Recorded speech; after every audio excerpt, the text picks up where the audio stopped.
Brian, when we do these interviews, normally we would go chronologically since we last spoke, but I think we'll start with the new executive board that has been put in place over the last couple of weeks. Tell us a little bit about the process and the people who are now on that board. Yeah, we're delighted that we're back up to the 6 again, which is great. I think we've brought in 3 individuals who will enhance the football club going forward, and especially the club board.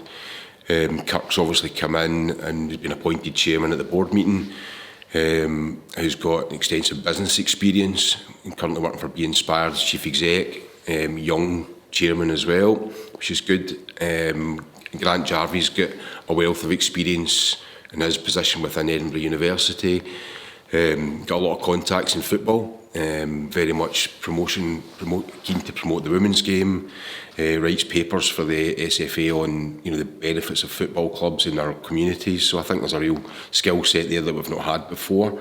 And obviously Greg's the other Welsh Society board representative, as well as a local businessman, done sponsorship with the club before, knows the club inside out. So I think we are really strong now. Through the process, I was fortunate to be invited. The Welsh Society board asked me to be involved in the selection process for the club exec board and also on the Welsh Society board. So I was really pleased to be involved in that and give my take, having worked over a number of football club boards over the years as well. And we worked together, which is the most important thing. What I've keep saying about the club, the football club, the Welsh Society and the Community Trust as well, all working together, and that's what we're starting to see. And I think that was a good example of the club and the Welsh Society working together to get the right appointments to the football club board and the Welsh Society board too, because the strength of candidates that we met over the 2 nights was very strong. Does it feel like there is a proper structure in place now? There was a period of transition at boardroom level. Does that feel like that's now finished and we can now start to look forward to that? 100%. I mean, I'm really enthused by the 2 boards now. I've got a really good relationship with everybody in the Welsh Society board, and having regular contact with the new members of the club board too. So yeah, I think we're really all pushing in the same direction, which I felt when I came in we weren't really doing, and it's been one of my first aims was to try and get everybody pulled together. So I think there's a lot of positive vibes coming out of the club just now, off the park, which I think is good. And again, it's back to the standard of the calibre of people that we've got on the 2 boards and how we're all working together, which is music to my ears. One of the games at Fir Park a couple of weeks ago now against Celtic, there seemed to be an issue in the away end with regards to ticketing and overcrowding. Can you give us a bit of insight there into what happened? Yeah, it appears that some of the Celtic supporters who had tickets in the upper tier of the stand migrated to the bottom tier. It did cause them to be blocking some of the stairwells. However, the decision was taken by the police and safety team that it would actually cause more of a safety issue trying to move a number of people than to leave them as is.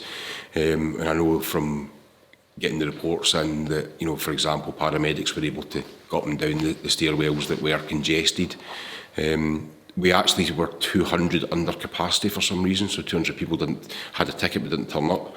So there was plenty of capacity for seats. It was just slightly unfortunate the way it worked out with the back certain number of rows, people standing on the stairwell, which isn't ideal. But again, these are decisions. Sometimes you have to show a wee bit of common sense and understand that it does potentially cause more of a safety issue if you're trying to move a load of people and leave them where they are.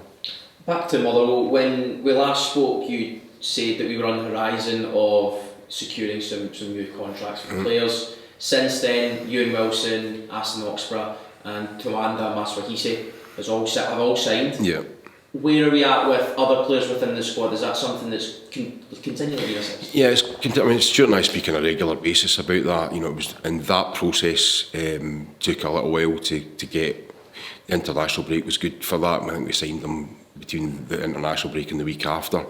But that process had been on for 3 or 4 weeks between myself, the manager Stuart and Nick Dawes as well, speaking to the agents to try and make sure we get these assets, if you like, secured as well. And I think it also is good for the football club. The fans want to see the same players don't want a mass turnaround every year. The team are doing well on the park this season too, so it's important that we get as many of them. We don't have the same turnaround in the summer, and especially when you've got potential assets in there, like Ewan Wilson is a young player who's burst on. I think he's played every single game this season. It was important to make sure that we give him a new and improved contract with extended terms as well to protect the football club at the same time. So we're always thinking ahead and making sure that we're all ensuring that the long-term assets of the football club are maintained. We don't want to be losing players, to other clubs, especially on pre-contracts, etc. And it's a conversation that Stuart and I are constantly having over any others that are out of contract at the end of the season, which will continually under review. You're talking about player assets and not wanting to lose them. Lennon Miller is always a name that's coming up. He's always making the headlines. Where do the clubs stand on him and his contract? Well, I mean, Lennon's as such, there's been a lot of press speculation. I think, obviously, Stuart made him captain a few weeks ago with injuries too, and he's taken that without any difficulties whatsoever. It just shows his temperament for a boy of 18 to be able to handle all that without being fazed in any way is just testament to his character. I think we're all realistic to understand that there's going to come a time where Lennon will move on. He's an extremely talented young player that we all see every week and see the talent coming out of him. But, and there will come a time that happens, but that time will only come when the deal is right for the club and the player. And we've got a really good relationship with his agent. We speak on a regular basis. I actually spoke to him last week, just where we're at with things. We're not in a rush to sell Lennon Miller. We don't need to sell Lennon Miller. And it's a case of being at the right time. But again, it's not just about us, it's all about Lennon too. Lennon's playing games every week, which is the most important thing for his development. And if he continues to develop the way he's developing, we understand that for his own development, he probably need to go to a higher level potentially. So we just have to bide our time and make sure when that day does come, that it's the right deal for the club and player. In that last burst of games there, we obviously had our big trip to Hampden. 8,100 Motherwell fans in that section. What would your message be to those supporters, but also how important was that game for the club? Yeah, it was. I mean, financially, it's obviously very good. The money's pulled from the two semi-finals, so we got a quarter share. No idea what that'll be as yet. To see 8,131 Motherwell supporters, to be exact, was fantastic. And it's all about now trying to get more of them back on a regular basis if we possibly can. It shows the potential in the football club. That we had 6,000 home fans at the quarter final. We had 8,131 at the semi-final at Hampden. How can we get more people here more regularly? But a big thank you to everybody who came along. The tickets obviously went up slightly in price, but the concessions hopefully helped people.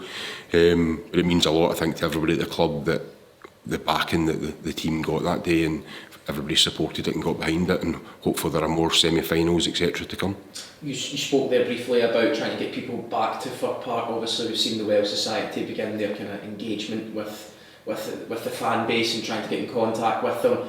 What else can we expect over the coming weeks with regards to that? Well, I think what we're trying to do is, they've been doing phone rounds to try and encourage people who have maybe lapsed Welsh Society members to rejoin, which is, hopefully that comes to fruition, because at the end of the day, the more Welsh Society members we have and the more monies that they raise, then it's ultimately going to help the football club too and be stronger.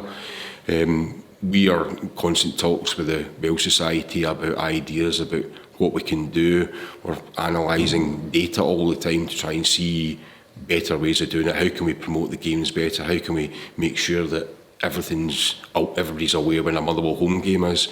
Part of the point in the mailer that goes out every week to 15,000 email addresses is so that everybody's aware of everything that's going on at Fir Park, whether that's on the pitch, buying tickets, what's happening on match day, or what's happening off the pitch as well for Christmas party nights or whatever it might be. So we're, there is that close working relationship now between ourselves and the Welsh Society board, and hopefully we can work together and achieve that. The Welsh Society have obviously got a number of different initiatives that they're looking to implement, one of which I believe is a ticketing seminar. Can you just kind of explain that briefly? Yeah, I mean, they'd asked about potentially doing a ticketing seminar, like a ticketing and match day experience, to get feedback from fans, from Welsh Society members. So we're looking at doing that on Monday the 25th of November. I think it's 6:30 till 8 o'clock, just to try and gauge feedback, speak to people and see, are there better ways of, can we make any improvements to the ticketing system, to the match day experience, to the entertainment? We hope the Welsh Society members will come along that night and give us a feedback. There are a lot of positives out of what goes on in the ticketing system. To be fair, I know there's been some people are critical of it, but the interesting thing was, 57% of people who purchased a ticket for Hampden bought it online, which I think was actually quite astounding for me, because I thought most people had come in other ways, whether phoned in or come to the ticket office. But listen, if there are ways that we can improve things, whether it's save ticketing or match day experience, we want to know about it. If we don't, I keep saying, if we don't know about it, we can't fix it. Thanks for your time, Brian. Thanks, Scott.